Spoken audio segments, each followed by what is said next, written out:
Acidic Truth is here again with another article. Another white thugs, two white thugs, a white female thug and a white male thug. Now, I'm going to post the article on the bottom. I want you guys to feedback and tell me what you think. I want to pay close attention to a certain section of this article. It says, and then I'm going to go back and give like a brief synopsis on what the article is about, but you guys can read it for yourself. Police say it happened on September 22nd in the parking lot of a hotel at about 10:20 p.m. That's when an altercation allegedly took place between two women. Two young females were fighting.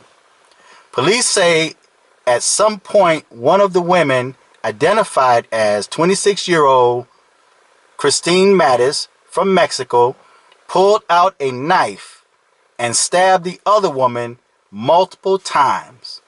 These are violent white females fighting. They just couldn't fight. Had to pull out a knife. Stabbed her multiple times. As this happened, check this out. A man identified by police as 20-year-old Anthony Cazell from Cleveland, who also was armed with a knife. Now keep in mind, these young white kids don't have guns.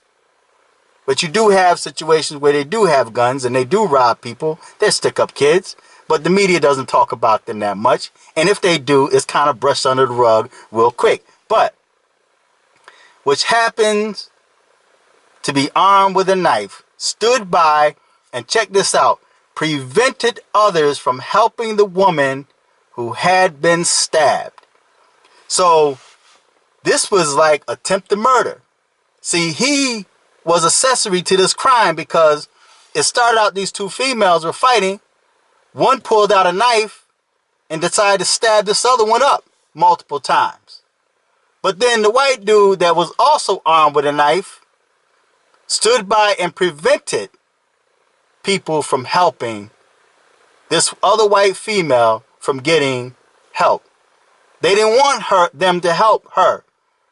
He wanted her to suffer, to bleed out, and hopefully maybe possibly lose her life. The violence of white on white violence. This right here is white on white violence that you just don't hear about. Articles that's brushed under the rug, you don't hear too much about it. But again, had this been a situation with black people, you would have heard all kind of racial comments on Syracuse.com. People making comments talking about how bad the hood is and how violent blacks are and how thuggish blacks are. But what about these white thugs?